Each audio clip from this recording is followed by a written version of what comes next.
To consolidate your audio tracks in FL Studio, start by arranging the tracks you want to merge in the order you prefer on the playlist. Once they're set, select the selection tool and use it to highlight all the tracks you want to consolidate.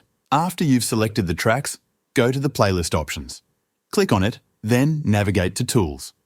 From here, choose Consolidate Playlist Selection. You'll see two options, From Song Start and From Selection Start. Choose From Selection Start for this tutorial. Next, you'll see a window with several options.